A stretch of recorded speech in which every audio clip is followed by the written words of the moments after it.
Dalam Islam, pemuda cukup besar peranannya dan generasi milenial menjadi harapan untuk mewujudkan segala macam kebaikan. Dalam surat Al-Kahfi ayat 13 Allah menyebutkan innahum fityatun amanu bi rabbihim wa zidnahum huda. Sesungguhnya mereka adalah pemuda-pemuda yang beriman kepada Tuhan mereka dan kami tambahkan petunjuk kepada mereka. Yuk, ikuti terus Kamil kajian Muslim Millennial Pemdas.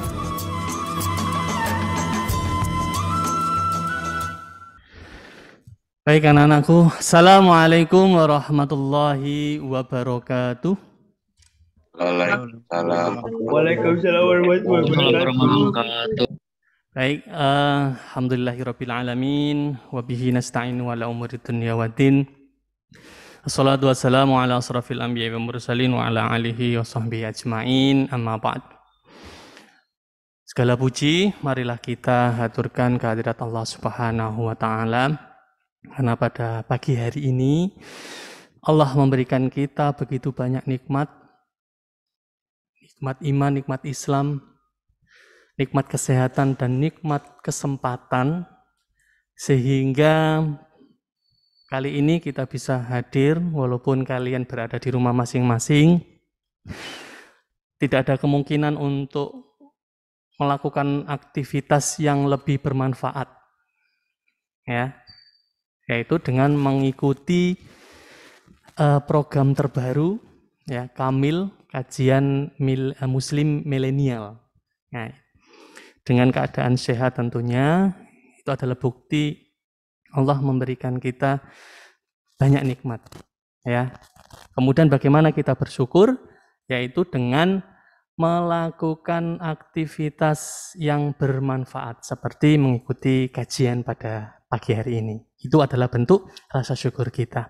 Salawat serta salam marilah kita haturkan juga kehadirat Nabi Muhammad SAW, para keluarganya, para sahabatnya, para pengikutnya, dan mudah-mudahan kita semuanya di sini termasuk pengikutnya yang setia menjalankan apa yang diperintahkan oleh Allah dan Rasul dan menjauhi apa yang dilarang Allah dan Rasulnya. Baik, anak-anakku kelas 7 sampai dengan kelas 9 khusus untuk ikhwan atau untuk putra saja. Bagaimana kabarnya? Bagaimana kabarnya anak-anak? Alhamdulillah. Alhamdulillah baik Pak. Sehat baik, alhamdulillah. Semangat semuanya ini kayaknya nih Tati Indra ini. Iya. Untuk dari mengikuti dari suaranya, kemudian dari wajahnya itu sudah saya ingin mengikuti kajian ini. Untuk apa? Untuk menambah wawasan kita, keilmuan kita, agama dan juga untuk umum nanti tadi ya. Seperti itu, dan khususnya lagi untuk yang pengetahuan agama. Nah, untuk kali ini Tat Indra kita akan membahas tentang apa ya Tat Indra? Ya, Ustaz, kali ini kita akan membahas tentang, kita fokus pada masalah remaja, ya, remaja putra. Ya, biasanya pada fase remaja itu satu yang selalu diawali dengan akil balik. Ya betul.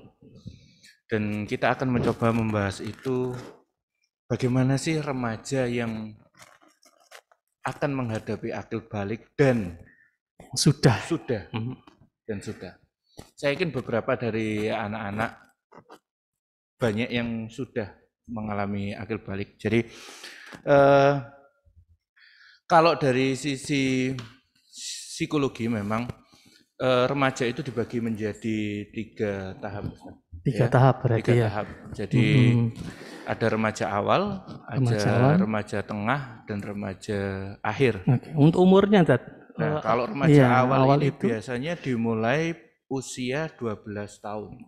12 kalau usia tahun. 12 tahun berarti kelas 7. Kelas 7 ya? Iya. Ya. Berarti nah, ini kelas yang baru masuk SMP. Nah, ini sudah masuk ke remaja awal, tahap remaja awal. Dan remaja awal ini mulai dari usia 12 sampai nanti di usia 15 tahun. Ya, jadi di fase SMP ini itu masuk dalam kategori remaja awal. Yep. Nah, biasanya pada remaja awal ini memang sudah mulai proses perubahan atau memasuki masa akil balik ya. Oh iya, betul. Jadi kalau di dalam fikih seperti itu, kita mungkin akan lagi membahas tentang apakah usia kita itu, kalian SMP itu sudah dibebankan syariat apa belum, seperti itu ya. Apakah sudah dibebankan, diwajibkan sholat, diwajibkan puasa Ramadan, ataupun sudah diwajibkan terkait tentang ibadah dan muamalah, seperti itu. Nah, kalau menurut fikih ya, kita nanti akan bahas tentang akil balik. Kalau misalnya kita melihat dari bahasa, akil itu dari bahasa Arab. Akil artinya yang berakal, kemudian memahami dan juga mengetahui. Jadi akil itu dalam segi bahasa adalah berakal, memahami ataupun mengetahui, itu akil. Kemudian bagaimana dengan balik?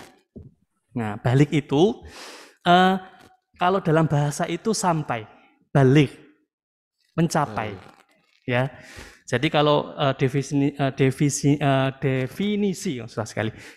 balik itu adalah seorang yang sudah mencapai atau sudah sampai kepada usia tertentu dan dianggap sudah dewasa, atau sudah mengalami perubahan fisik tadi atau perubahan biologis tadi yang sudah disampaikan oleh Ustadz Indra tadi. Nah nanti juga akan ada tanda-tandanya dewasa itu seperti apa. Nah, jadi ada istilah akil balik. Jadi akil balik itu apa? Jadi ada istilah akil balik. Jadi akil balik adalah seorang yang telah sampai pada masa balik dan memiliki akal yang sehat. Akal yang sehat. Nah, akil balik ini disebut juga dengan mukallaf. Apa itu arti mukallaf? Jadi orang yang sudah dibebani. Nah, seperti itu. Nah, nanti kita akan membahas apakah di usia kalian ini, kelas 7 sampai kelas 9 ini, apakah sudah dibebani apa belum? Iya. Kalau kita melihat tadi, balik itu, tanda-tandanya adalah ada perubahan fisik. Nah, atau perubahan biologis. Kalau laki-laki itu suaranya menjadi lebih besar. Ini. Kalau ada dari kalian kelas 7 yang suaranya masih anak-anak gitu, berarti apakah sudah balik apa belum? Oh, jangan dulu. Belum tentu. Belum tentu. Ya, belum tentu. Dia itu balik apa enggak. Nah, seperti itu. Jadi itu ya anak-anak ya. Jadi ada perubahan fisik tadi, ya, biologis tadi. Kemudian mohon maaf tumbuh mungkin jenggot, kumis halus. Kemudian mohon maaf rambut kemaluan. Nah, itu tanda-tandanya. Kemudian ada tumbuh jagung, apa ini? Jakun ya. Jakun seperti itu. Ya. Jadi itu nanti yang akan dibebani, yaitu dalam artian dia sudah wajib melaksanakan sholat syariat Islam seperti itu. Ya. Itu ada akil balik dan sebagainya. Jadi memang secara fisik, secara biologis itu ya. Jadi apa aja tadi anak-anak perubahan fisik ketika remaja? Ada yang bisa mengulang tadi? Atau pengalaman ketika kalian sudah mulai tumbuh dewasa, tumbuh menjadi remaja, kira-kira perubahan apa aja yang muncul, yang dialami? Oke, mungkin ada yang ingin mengulang di apa saja perubahan secara fisik? Apakah sudah ada misalnya suaranya sudah besar? Ya, ada yang suaranya sudah besar. Mungkin ada yang tumbuh jagung. Pak, saya ini belum suara saya belum ngebas gitu ya istilahnya. Belum ngebas, belum tumbuh jagung, belum tumbuh rambut apapun. Apakah saya ini sudah balik? Nah, jadi gini, ada beberapa macam ya. Kalau itu pertama dari fisik, secara fisik. Nah, tapi bagaimana dengan pola pikir? Nah, karena salah satu mukallaf ini kan mereka bisa syaratnya harus bisa membedakan mana yang baik dan benar. Buruk. Baik dan benar. Baik dan Baik dan buruk. ya. Kalau baik dan buruk. Baik dan benar itu sama saja ya. Kita diskusi aja nih. Oke. Mungkin saya tambahin dulu ya. Mungkin untuk umur Jadi balik itu umurnya berapa? Belum dibahas seperti itu. Jadi kalau laki-laki dan perempuan itu umur 9 tahun itu kalau sudah ini yang perempuan ya. Oh perempuan nggak ada di sini tadi ya? Nggak ada. Oh nggak ada. 9 tahun itu kalau sudah bagi perempuan itu haid, kalau bagi laki-laki itu sudah mimpi basah. Ngompol, bukan ya? Bukan. Jadi bukan mimpi basah ngompol itu bukan, tapi mohon maaf keluar air mani seperti itu. Keluar air mani. Kalau sudah keluar air mani, maka 9 tahun itu sudah dikatakan balik. Pak, saya sampai 12 tahun ini belum ada perubahan apa-apa, belum keluar air mani seperti itu. Nah, apakah saya sudah balik seperti itu? Nah, jadi itu masih dikatakan mumayyiz. Nah, apa itu yang mumayyiz itu? Jadi mumayyiz itu artinya adalah seseorang anak itu yang memasuki perkembangan otak dan fisik dalam tahap mau sempurna. Ya, itu umur 9 sampai sekitar 12 tahun itu masih kalau belum ada tanda-tanda tadi ya biologis dan lain sebagainya itu masih dikatakan mumayyiz. Jadi keadaannya belum sempurna betul. Nah, jadi mumayyiz ini dari umur 7 ya, dari umur 7 tahun sehingga menjelang balik nanti sampai 15 ya, sampai 15. Nah, itu jadi untuk mumayyiz ini tetap dalam pengawasan orang tua dan ini masih belum terbebani, maksudnya belum terbebani oleh syariat. Ya. Tapi bukan berarti kalau tidak dibebani oleh syariat kemudian tidak sholat. Ya. Itu yang tidak benar. Nah, itu yang nggak benar. Jadi walaupun umur 7 tahun Nabi Muhammad SAW sendiri sudah memberikan yaitu ya dengan memukul anak yang dalam umur 7 tahun tidak mau melakukan sholat, tapi pukulannya tidak menyakitkan seperti itu, bukan dipukulin sampai menyakitkan itu bukan, itu dalam harfiahnya. Akan tetapi dalam tersiratnya itu bahwa 7 tahun itu sudah harus latihan untuk menjalankan syariat Islam. Pak, ternyata sampai 15 tahun tidak mengalami hal seperti itu tadi ya, misalnya biologis dan lain sebagainya, maka 15 tahun itu otomatis sudah balik, walaupun belum mengalami situasi atau perubahan biologis seperti itu.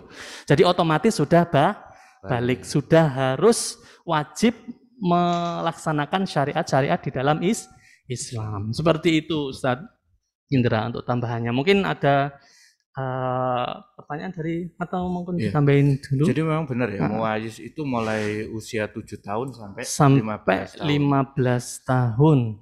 Kecuali ketika pada rentang usia 7 sampai 15 tahun, misal di usia 12 tahun ternyata kok sudah mimpi basah, berarti otomatis hukum syariat Islam sudah mulai berlaku dan sudah mulai dibebankan. Berarti kalau dia tidak melakukan akan mendapatkan dosa. Itu. Jadi bukan lagi orang tua yang menanggungnya ya, betul ya. Jadi kalau misalnya begini, kalian ketika tidak umur 7 tahun sampai 12 tahun ternyata orang tua tidak menyuruh dan lain sebagainya, itu memang bukan dosanya anak yang dibebani, tapi orang tua yang dibebani dosanya. Maka biar orang tua kita tidak berdosa ya, walaupun kita masih belum belum dibebankan syariat, tetapi kita harus melatih diri agar agar sudah dibebankan kepada kita lebih enak dan lebih tidak memberatkan kepada kita karena kita sudah terbiasa. Seperti itu Ustaz. Dan ini ya, yang perlu digarisbawahi bahwasanya ketika Ustaz saya belum balik, saya masih mumayyiz, saya masih belum berdosa. Ini bukan berarti akhirnya dijadikan alasan untuk Betul sekali. Tidak mau melaksanakan syariat atau Islam. tuntunan-tuntunan Islam. Iya. Karena memang ini salah satu bentuk kecintaan Allah kepada kita ya Ustaz. Iya, Jadi, betul. sebelum hukum itu benar-benar diterapkan, kita diminta untuk melakukan atau membangun Latihan. sebuah kebiasaan. Wah, ya, dilatih Membangun dulu. sebuah kebiasaan. Jadi misalnya kalau kayak ketika dihukum di negara kita ya, Betul. belum usia 17 tahun itu kita masih dalam perlindungan KPAI ya, atau KPAI, seperti apa. betul, Tapi ketika sudah usia 17 tahun atau dinyatakan balik, maka hukum akan berlaku. Nah, tapi Ustadz, yang perlu digarisbawahi, nah ini anak-anak, ini yang juga perlu kalian pahami, mampu membedakan baik dan buruk. Nah, sebentar, saya ingin tahu, kira-kira mungkin dari semua yang ikut Zoom hari ini, tidak semuanya sudah masuk pada balik ya. Betul. Tapi sebentar, Ustadz pengen nanya, yang sudah bisa membedakan baik dan buruk bisa raise hand? Ustadz pengen tahu nih. Kira-kira. Dharma paling. Hah? Apa? Halo, ini ya. Dharma sudah balik, Dharma? Oke ya. Meskipun semuanya belum balik, tapi kita lihat berapa banyak yang sudah bisa membedakan baik dan buruk. Ya. Hampir semua ya Ustadz. Ya, saya yakin semuanya itu sudah bisa membedakan baik dan buruk. Misalnya Ustadz, mencuri itu baik dan buruk enggak? Maksudnya baik apa buruk seperti itu? Buruk. Buruk berarti kalian sudah mumayyiz itu ya. Sudah bisa tahu ya. Sudah tahu. Seperti atau gini, itu. Ustadz, yang paling simpel. Misalnya ada yang saya masih belum bisa membedakan Ustadz. Oke, yang ini yang belum sudah bisa mandi semua ya? Sudah mandi. Sudah mandi semua. Yang tadi pagi mandinya di teras rumah ada? Ada ya?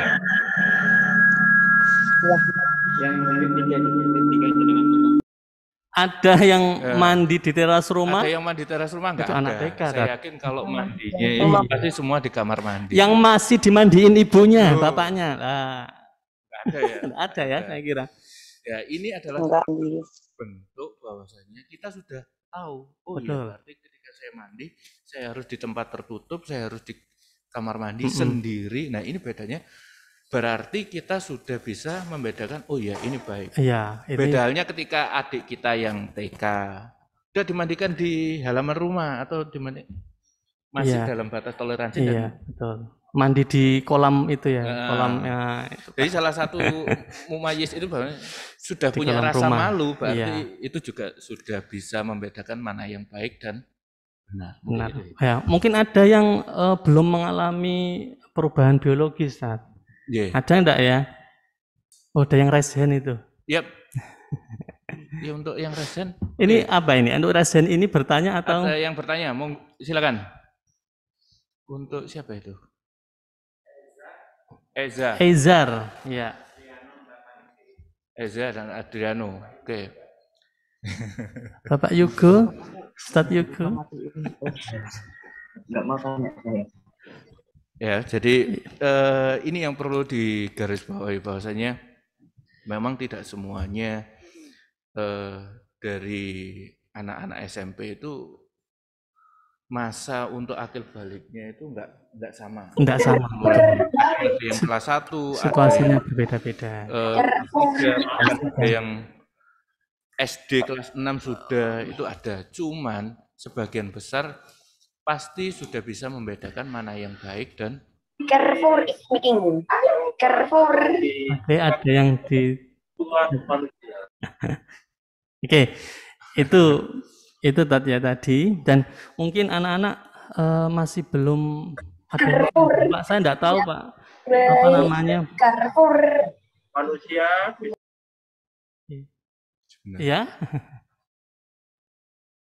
Oke. Jadi mungkin anak-anak belum memahami perbedaan, misalnya mohon maaf, saya ini mimpi basah. Apa hanya sekedar ngompol gitu loh. Oh iya. Jadi ini tuh air mani atau sekedar air kencing biasa. Air ngompol. Ya, mungkin ada yang bertanya seperti itu. Pak, bedanya apa sih, Pak? Seperti itu. Jadi kalau di dalam fikih itu ada air mani, kemudian air madi sama wadi. Nah, ini perlu untuk diperhatikan anak-anak. Jadi kalian juga harus paham ya. Mana itu mohon maaf air mani, kemudian air madi atau air wadi. Madi, wadi. Seperti itu. Jadi kalau air yang belum pernah kemudian kaget loh kok ada cairan yang keluar dari kemaluan pas waktu bangun tidur, ternyata itu ada keluar cairan kental, kemudian warnanya itu pucat ya. Pucat, kemudian ada baunya khas, bukan pesing ya. Kemudian di situ karena kita tidur ya, jadi nggak kerasa gitu. Apakah itu air mani atau air madi atau air wadi? Seperti itu. Jadi kalau air mani itu adalah yang mempunyai bau yang khas itu ya, bau yang khas, warnanya pucat dan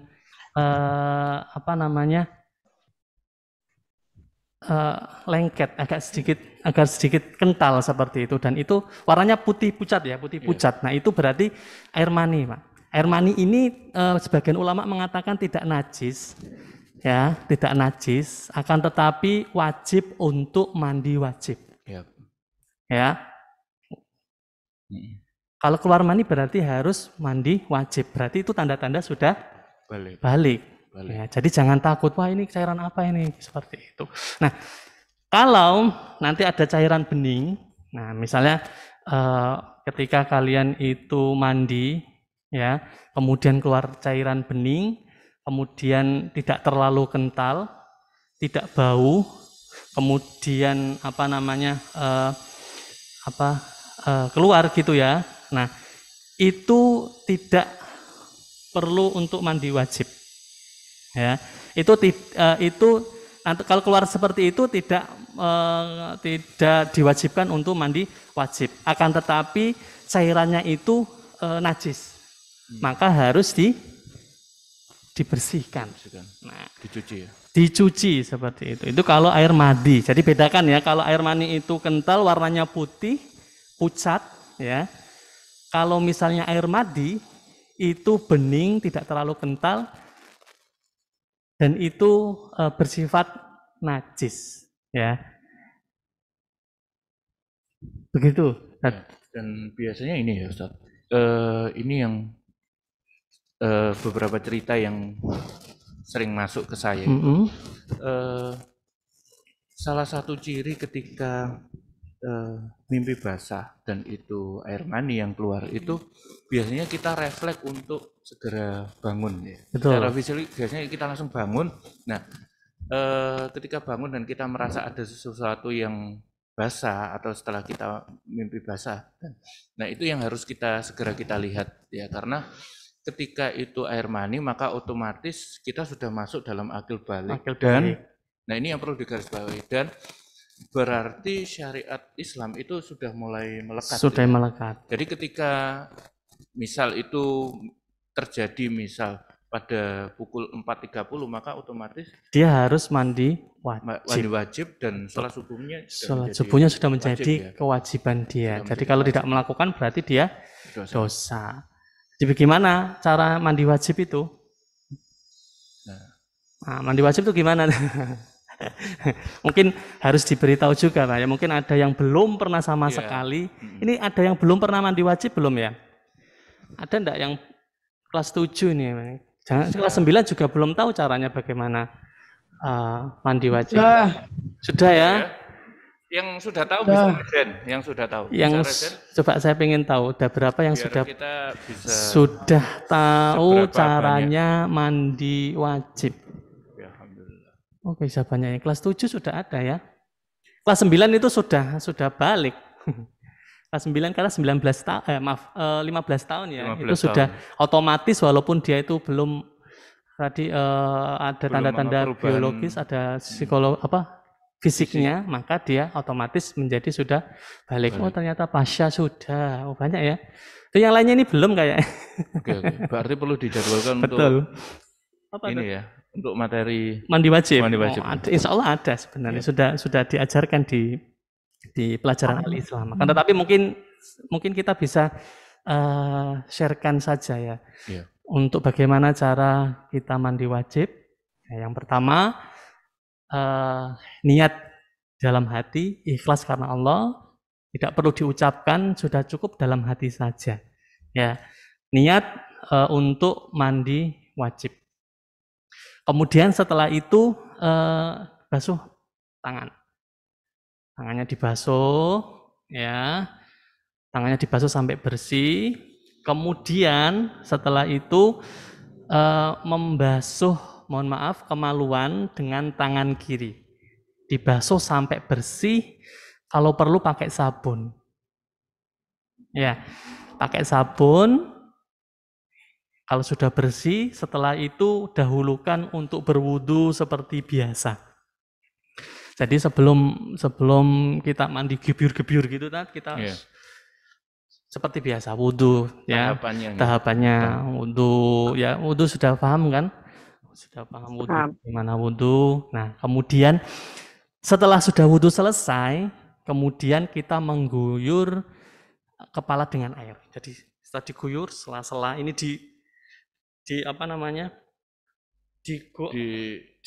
dipastikan semua air itu menyentuh kulit kepala di semuanya, ya. Jari-jari masuk ke dalam sela-sela rambut segini, ya. Kalau sudah boleh nanti pakai sampo, ya, kemudian diguyur 3 kali, mulai dari kanan, kemudian dari kiri, digosok, Jadi dipastikan tidak ada kulit ini yang tidak tersentuh tidak terguyur air, semuanya digosok semuanya, ya, digosok semuanya. Itu ya, dari kanan dulu, ya, kanan dulu digosok. Tadi kan kepala, kemudian tangan kanan, sebelah kanan digosok sampai ke bawah, kemudian kiri digosok lagi, ya. Kemudian setelah selesai semuanya, kemudian dicuci kedua kakinya, mulai dari kanan sampai kiri. Nah, setelah itu selesai baru boleh mandi seperti biasa, bisa pakai sabun dan lain sebagainya. Nah, itu ya anak-anak yang perlu diperhatikan. Nanti jangan sampai lupa. Mandi wajib seperti biasa, biur-biur, mandi wajib gitu aja. Ada tuntunannya seperti itu. Ada tuntunannya seperti itu. Ya, itu. Dan yang perlu diperhatikan ini, Ustaz. Kadang-kadang lipatan-lipatan, misalnya belakang telinga, terus daun telinga. Iya. Kemudian ada yang tumbuh jenggot biasanya. Nah, ini kenapa ketika rambut itu juga akhirnya kenapa sih dari pihak sekolah juga itu aturannya kita harus pendek, karena itu juga mengantisipasi ketika pada masa akil balik akhirnya untuk mensucikan itu bisa maksimal. Betul. Ya, bisa maksimal. Betul. Karena kalau terlalu panjang itu biasanya kadang-kadang kalau hanya sekedar biur-biur air tidak bisa masuk sampai kulit kepala. Betul sekali. Ya, begitu juga yang ini yang pakai tato. Oh iya. Itu juga tidak bisa. Kenapa kok Islam mengharamkan, mohon maaf, membuat tato yang permanen, walaupun tidak permanen itu jangan menutupi. Ya, ketika mau sholat, mau mandi wajib, mau wudu, mau mandi wajib, itu semuanya ini ya, bagian kulit sudah harus basah. Makanya yang tato itu tidak bisa, karena apa? Karena menutupi bagian kulit. Tidak sah wudunya, tidak sah mandi wajibnya. Tentu saja akan berakibat kepada tidak sahnya sholat. Nah, makanya tidak usah yang aneh-aneh seperti itu ya. Kalau rambut semiran, Ustaz? Yang dibolehkan itu yang bukan warna hitam. Ya, bukan berarti nanti warna putih kayak siapa kemarin itu ya tadi ya. Datang ke sekolah warnanya dengan semir seperti itu. Enggak, kita ini masih dalam usia sekolah, maka harus mengikuti tanggung jawab masih mengikuti aturan-aturan sekolah dan tidak usah aneh-aneh, nggak usah disemir dan sebagainya kan gitu. Sudah seperti biasa saja sudah bagus. Kita alami saja orang Indonesia kok warna warnanya kebule-bulean kan gitu. Enggak, sudah lah ya.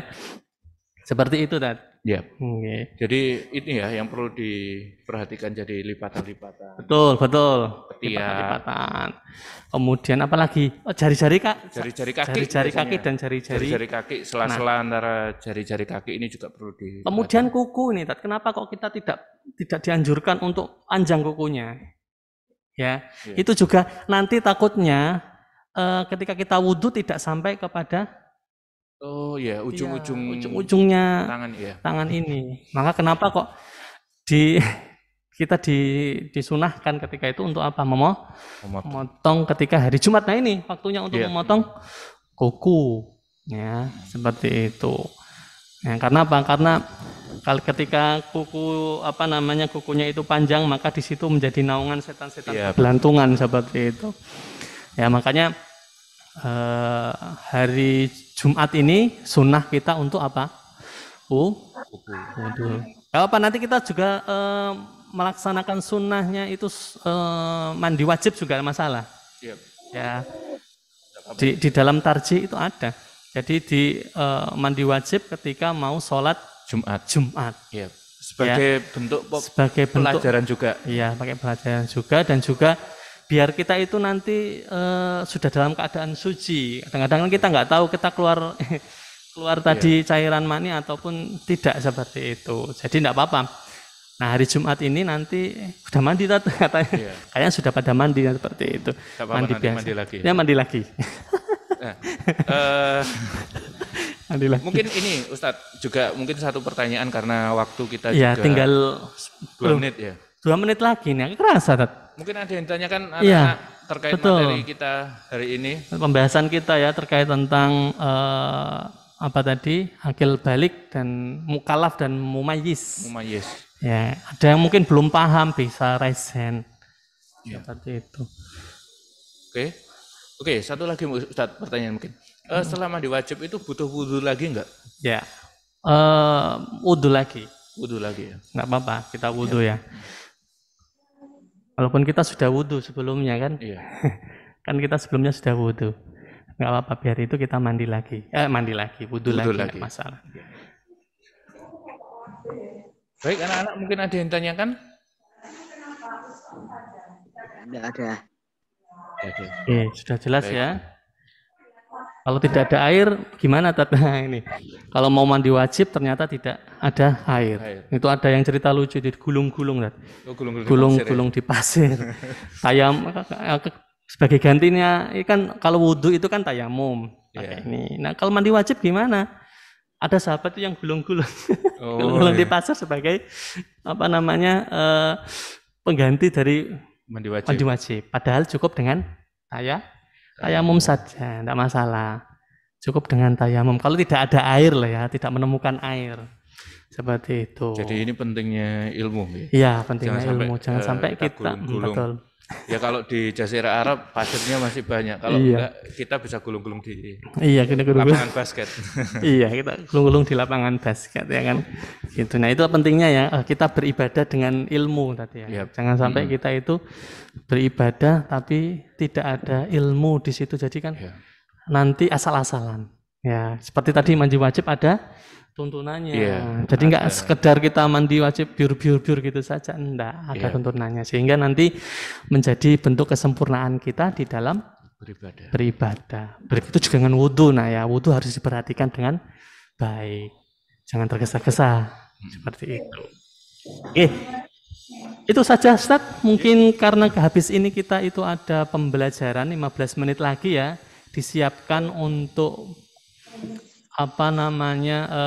pembelajaran Zoom kita seperti itu ya.